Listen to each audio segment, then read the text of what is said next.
Hello, everyone, and peace be with the righteous ones out there. I hope you're doing well. It's me, Sammy, with another discussion on the homeland, Eritrea. So last we spoke, we talked about ethnicity prior to the revolution. Before that, though, we got into part 2, Eritrea, Liberation War and Refugees. Part 2 of the book, Eritrea, Liberation War and Refugees. When we discussed part 2, when we got into part 2, we were introduced to an introduction. Another introduction to introduce us to this part of the book. In this introduction, we saw that ethnicity and religion played a big role in the revolution. We got a kind of preview, a sneak preview in Eritrea being the Eritrean Revolution having played a huge role in Eritrea's failure to attain statehood. And as is mentioned in the text, they were important and determinant elements in both the Ethio-Eritrean conflict and the ever-present Eritrean tussle, meaning both Eritrea against Ethiopia and Eritreans against Eritreans. So that's what we were introduced to. We discussed religion, Christianity, how it when it was introduced, Islam, and when it was introduced to the region. We talked about that and the relationship between the two, between the Muslims and the Christians, and how the Christians felt more connected to those who were outside of the region, whereas the Muslims felt connected more towards those who were outside the region, but not outside the region, but outside the borders. So perhaps Sudan, Somalia, maybe the Arab world. That's how the Muslims felt. In this discussion, we're going to discuss ethnicity. And this is going to complete the introduction of part 2 before we get into chapter 4. So without further ado, let's begin. Before anything, I begin in the name of God, the compassionate, the merciful. I praise and I glorify him as he ought to be praised and glorified. Ethnicity. Social thinkers present many but related definitions of ethnicity, which is generally thought of as a means in man's search for security and recognition. The usual definitions thus range from narrow kinship sentiment, with the nepotistic propensity of favoring one's own kin over non-kin, to a wider cultural affinity or solidarity of peoples. So the usual definitions, they range from narrow kinship sentiment with the nepotistic propensity of favoring one's own kin over non-kin, to a wider cultural affinity of solidarity of peoples. So that nepotistic propensity of favoring one's own kin over non-kin, you can find that in Mr. Walde Jesus Ammar's text, as well as Pierre L. Berg, The Ethnic Phenomenon. I believe it's a book, The Ethnic Phenomenon, New York, published in New York by Prager, 1987, page 18. So, according to David Brown, an authority on ethnic revival, people seem to trust and prefer those of their own cultural group while feeling more distant from and distrustful of those of other cultural groups. And you can find that in David Brown, Ethnic Revival, Perspectives on State and Society, Third World Quarterly. So my guess is this is a magazine or a journal. It's called the Third World Quarterly. The article is called Ethnic Revival, Perspectives on State and Society by David Brown. And it's in Third World Quarterly, Volume 2, and Roman numeral 2, and then in parentheses, just a regular 2, number 2, October 1989, page 93. So David Brown said people seem to trust and prefer those of their own cultural group while feeling more distant from and distrustful of those of other cultural groups. I would like to mention that in Eritrea, there is not one cultural group. So Eritreans are not, if they were united, they would not be united as one cultural group. They would be united as differing cultural groups. This has to be emphasized. The same thing applies to Ethiopia. I remember when I asked some people, what tribe they belonged to, out of curiosity, from Ethiopia, and they wouldn't want to talk about it unless they were like Tigrayan or usually they were, I think, either Amhara or Amharanized, but they didn't want to talk about that, which is unhealthy. That's not good. It's not good to not want to talk about your cultural ethnicity, for whatever reason, because you've been brainwashed. You've been made to think that your ethnicity is, your culture is Ethiopia. That's it. Period. That's what it appeared as. Eritrea has different cultures. Even in the same, in one tribe, you will find different cultures. Even amongst the Blen, you will find different cultures. Different aspects of culture within the Blen or within another tribe, like the Beja tribes. Another group like the Beja tribes in that ethnic group. Ethnic mobilization, which Ali, I don't know if it's Mazrui or Mazrui, which Ali Mazrui sees as a more serious cleavage in Black Africa than religion. Ethnic mobilization, which Ali Mazrui sees as a more serious cleavage in Black Africa than religion, is driven by material motive. It is a proven instrument utilized by elites in the pursuit of wealth, power, and privilege. People need emotional security, satisfaction of their interests, and prefer to associate themselves with the most easily available social environment. Ethnicity combines all these three needs. I would say that I don't know about all of Africa or even most of Africa, but I can say as far as Black Africa, I don't see religion as the primary issue. It's ethnicity.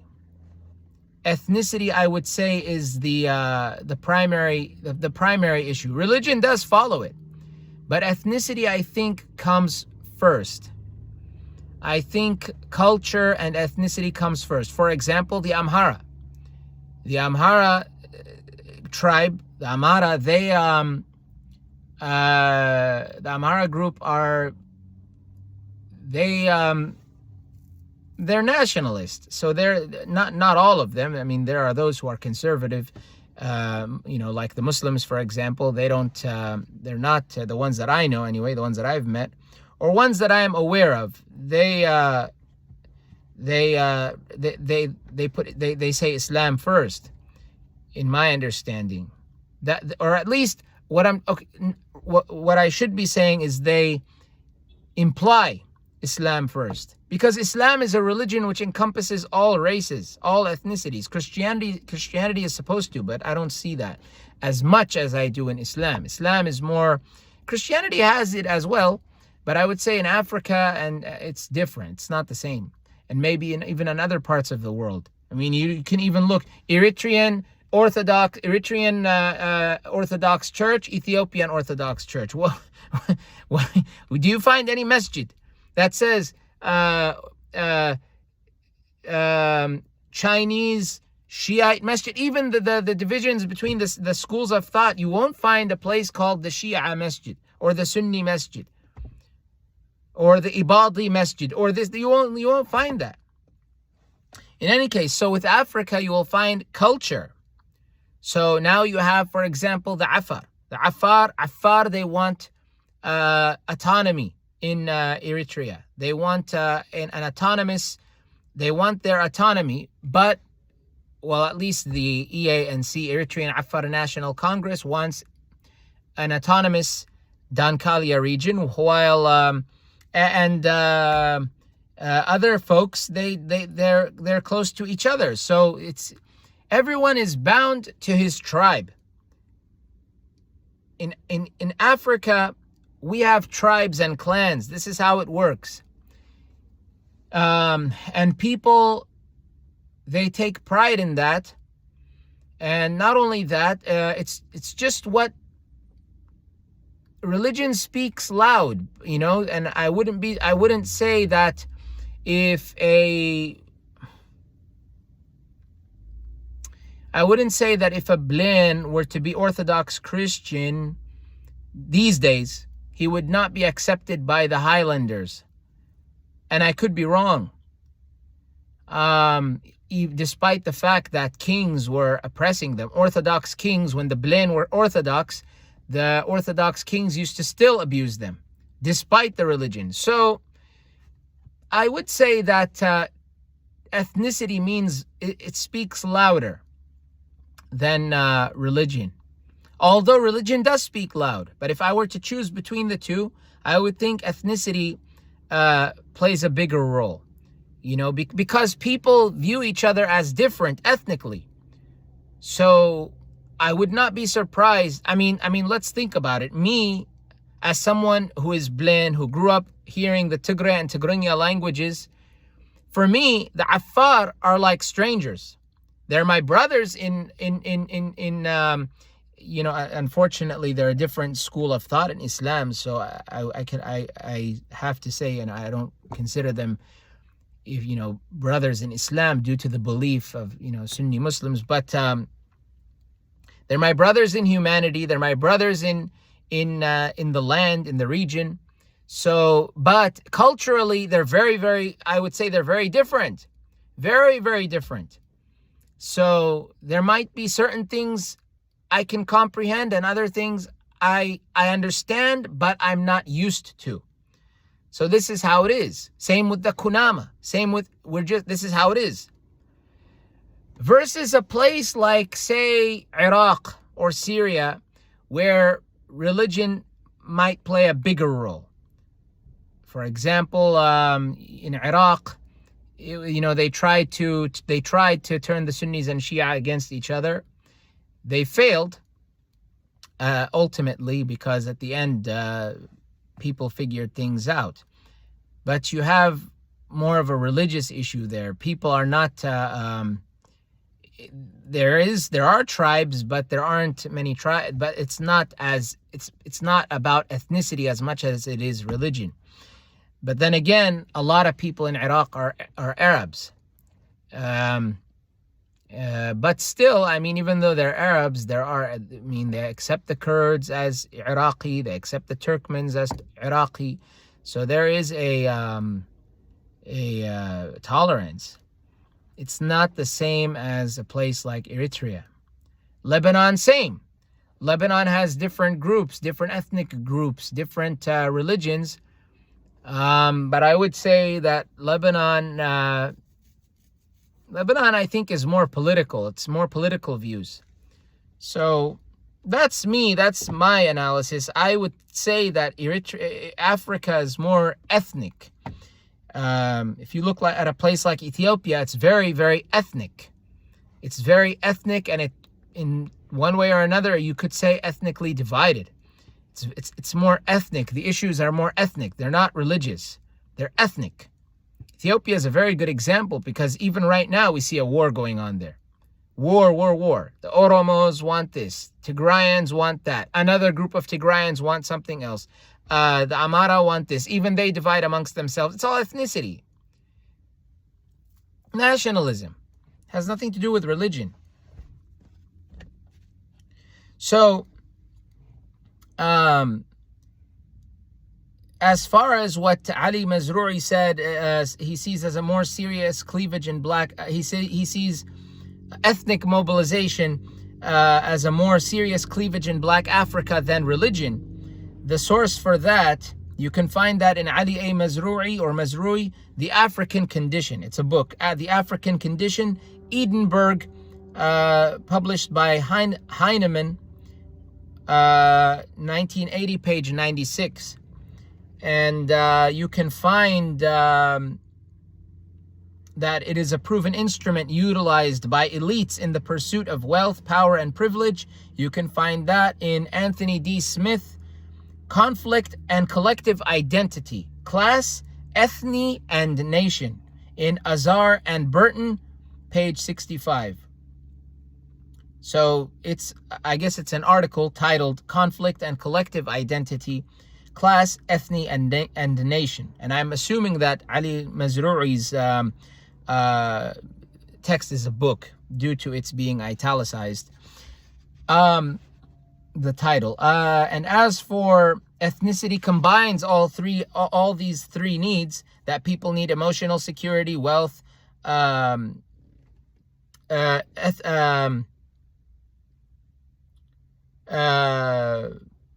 wealth, power, and privilege, or that people need emotional security, satisfaction of their interests, and prefer to associate themselves with the most easily available social environment. Those three being combined in ethnicity, that you can find in David Brown. It's perhaps we have gone over his a text of his in the past in previous discussions due to the title not being mentioned. So ethnicity combines all these three needs, yet ethnicity faced two powerful enemies in this country, in this century, the 20th century. It escaped ethnocide in the hands of the assimilationists or modernists of the West and Lenin's fusion, Sliani of ethnic nations. Lenin's fusion, Sliani, that's what it was called, I guess, of ethnic nations. So the fusion of ethnic nations. Ethno-nationalism thus revived at the wake of the breakdown. So ethno-nationalism thus revived at the wake of the breakdown of colonial empires 3 decades age, or 3 decades ago, maybe ago, because it says age. Maybe ago was what was intended. 3 decades age or 3 decades ago. The expanded interpretation of the right of peoples to self-determination, the growth of the global human rights movement, and the general spread of the norms of equality made ethnic subordination illegitimate in all continents. As the decolonization process unfolded, the objective of nation building or national unity contradicted the idea of national liberation. The bigger or well-positioned ethnies imposed themselves over the others. So you see, the bigger or well-positioned ethnies imposed themselves over the others. It's what the Amhara did. The Amhara, they did that in Ethiopia.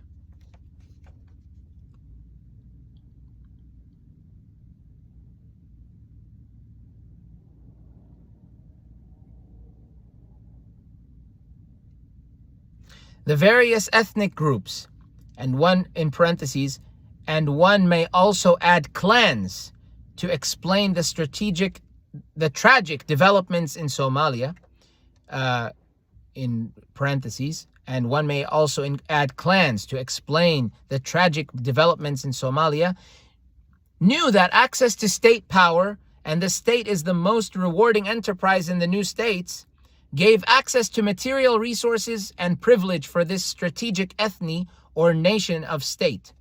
Ethne, you can say, is like is like an ethnic group.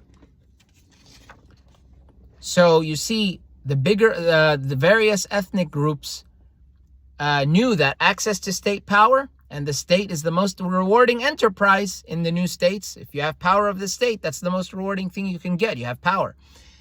Gave access to material resources and privilege for this strategic ethne or nation of state.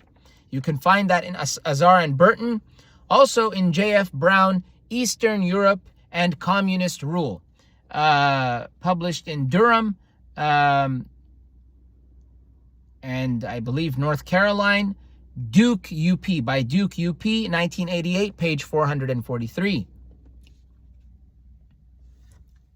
It thus became clear that those who control states make the laws in their own image, usually in their language and in accordance to their culture, as well as in their own interests.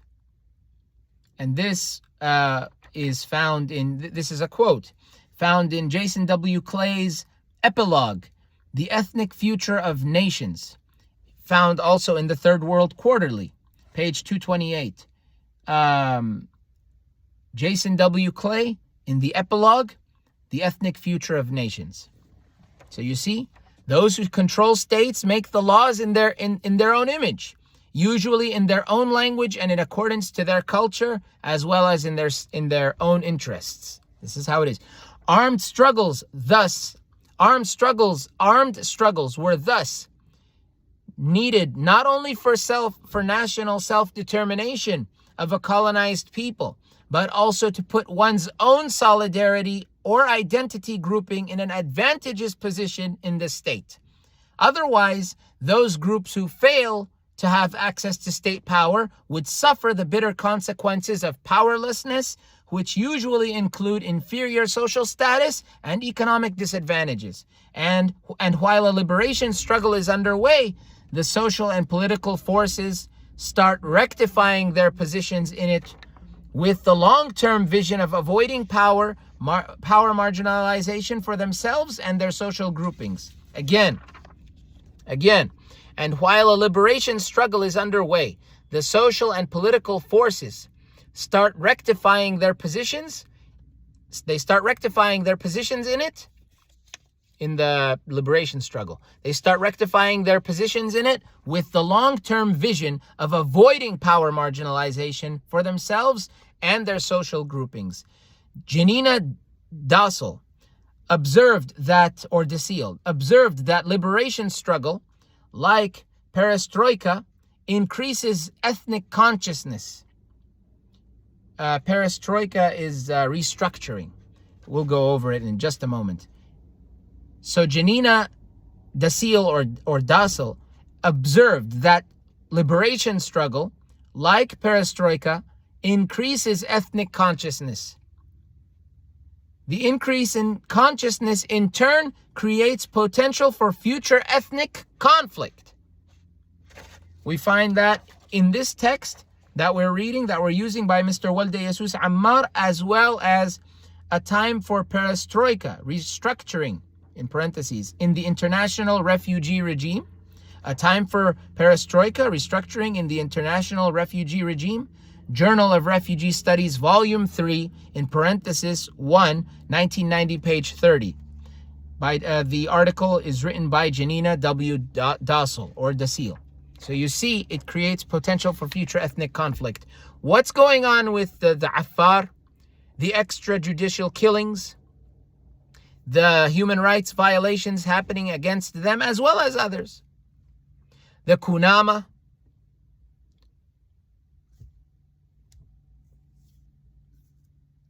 What would one say, by the way, that Eritrea is dominated by? Which culture dominates Eritrea these days? Higdef will say everyone is in charge. Everyone. Uthman Saleh, the foreign minister, is Saho. And others are from, different groups. But the truth is that Eritrea is, what I'm seeing is that it's dominated by Tigrinya. Tigrinya culture is what dominates everything. When people think Eritrea, they think Tigrinya. I have mentioned before, I have nothing against Tigrinya people. I have nothing against Tigrinya. I love Tigrinya culture. I love Tigrinya people. I love Tigrinya food. I love Tigrinya music. It's my favorite. However, I see Tigrinya chauvinism though. Because people think, and you'll see that people who are non-Eritrean, they'll think Eritrean is Tigrinya. The way that I used to think Ethiopia was Amharic, and everyone from Ethiopia is Amhara without even knowing that they're Amhara or not, if they're Amhara or not. Also, the Tigrinya tribe. I don't know. This might apply for other Eritreans as well, but they would just say I'm Eritrean. For some reason, it's like there was this desire to just be Eritrean, and for some reason to avoid being Tigrinya somehow verbally. That's what it appeared as. There's no shame in being a Tigrinya, and I don't think they believe that there is a shame in being Tigrinya, but that's how it went for what I experienced. So, but that's what it is. They're Kabasa. They're Kabasa, Tigrinya people. But somehow, for some reason, they want to take refuge under this Eritrea umbrella. I believe that the Tigrinya brothers and sisters, they have this desire to take refuge under a Tigrinya umbrella. Under an Eritrean umbrella. This Eritrea, for them, is a tribe. The concept of Eritrea as a tribe for them. It's what makes them independent of everyone else. It's what makes them not Tigrayan, when in reality, them and the Tigrayans are the same. They're one and the same. But the Tigrinya Eritreans, I believe, in an unhealthy manner, not all of them, but Sha'biya specifically and Higdef, these two, Sha'biya and Higdef. I know one might say, what's the difference? There is a difference because many Sha'biya don't like Higdef. The point is that these two groups, these ones, they don't want to be anything besides Eritrean. You always hear them say Eritrea and Eritrawian, Eritrea for Eritreans, all this. This I believe is it's a sickness. This is a sickness. It's a sickness. It's not healthy. To them, it's healthy. To them, it's the greatest thing in the world. It's not healthy. This is a poison. And many of them wear crosses, and they think they're Christian. You're not Christian. If you worship a country and you say you worship God, how are you a Christian? You're an apostate. If this is your behavior, that you give so much pride to a land and you put religion on the side, and if your belief is that religion should be put on the side and the land and politics should be put here, what are you other than a disbelieving Christian? You're not a Christian. So don't think for 1 second that in your mind, oh, I'm a Christian. No, you're not a Christian. I don't care how many celebrations you celebrate that involve Christianity. It doesn't mean anything to me. It doesn't mean anything in your religion. Your Bible doesn't even condone it. It condemns it. Last two sentences of the introduction. It is with these interpretations in mind that we shall analyze the development of Eritrea's national liberation struggle and the real causes of the refugee flights. The real causes of the refugee flights. It will be discovered that Ethiopia was the main, but not the sole actor which caused the Eritrean refugee tragedy. Ethiopia was the main, but not the sole actor which caused the Eritrean refugee tragedy. That ends it for us. By the way, whether it's ethnic, if ethnicity is the main reason, or religion, it doesn't matter. Any reason for conflict is bad. No good. Any reason for conflict is not good. Whether it's religion or whatever country it takes place in, it's always going to be bad. Period. It's always going to be bad. You cannot. It's an evil thing to fight over. Ethnicity, religion. If someone oppresses you, be it because of your religion or your ethnicity, yes, you can respond. And you can be proud of who you are ethnically as a response to oppression. But see, that's the position of the oppressed. Once you take the position of the oppressor, now you have become an aggressor. When you become an oppressor, you become an aggressor. That's the issue. You should never be an aggressor. You should never be oppressed. But if you are oppressed, you have the right to respond. In order to gain your rights. Not to hurt anyone or to oppress anyone else. No. Basically, if some pressure is against me, right? It's putting pressure against me. I have the right to push it away until it's away. It can be where it is, but I must have my space.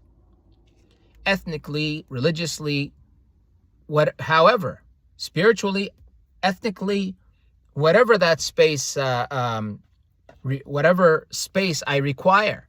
This is how it works in the world. That's how it's supposed to work, and that's how it works. In any case, next time we're going to be talking about go into chapter 4, Armed Struggle and Refugees, phase 1. Remember, we're dividing it into two phases based on what we read in the last section. 2 phases. 15 years, 15 years. 2 15-year phases. So this is phase 1, 1961 to 1975. And we will talk about the formative stage, the Eritrean armed struggle. Things are cooking. So we got prepped. We cut our onions. We cut our tomatoes. Okay? Barbares hanging out, waiting to be used. Okay? We've gotten things. We've learned what ingredients we're going to be working with here.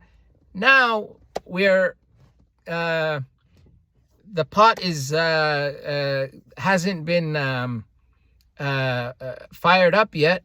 We haven't started heating the pot, but now we're going to start heating it and putting these ingredients together to figure out basically what was cooked back then. Was it a good tasting tzibhi, or was it zigni, or was it a bad tasting zigni? Was it a good tasting gat, or was it a bad tasting gat? What happened? Was it poisoned? What happened with this gat? Gat in Tigrinya, and in Tigray they call it akalat, and then they call it ganfo in Amharic, and they call it asid or asida in the Arabic language. Maybe there are other words. Kala in Blaine. Kala. So what happened with this gat? Was the wrong flour used? What happened? So we're going to see what happened.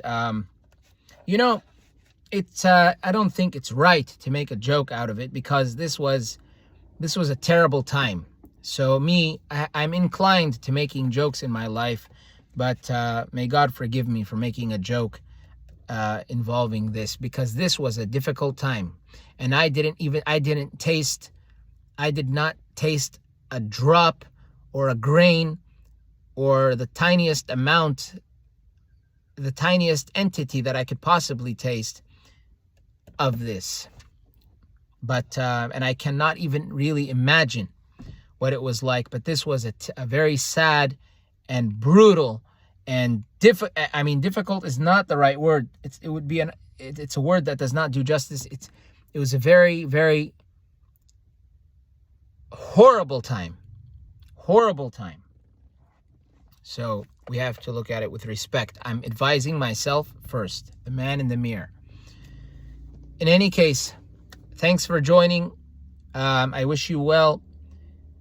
For those who are, Higdef or Sha'biya, I encourage you to revisit and revise your views. Go with the way of compassion. Not hate. Hate's not going to take you anywhere. The only time you can hate is when someone hates you, and that hate that he has for you is oppressive towards you, and he is just an oppressor, period. That's the only time you can hate. You can only hate oppressors, true oppressors. You can hate them. But hate as a way of life, that's no bueno. No good. Not good at all. It's a buqay kunan. In any case, it's not good. So, I'll see you guys next time. Peace be with you. God willing, we will have a beautiful continuation of our journey, and I hope we're learning something. Peace. Peace be with you. I'll see you next time, God willing.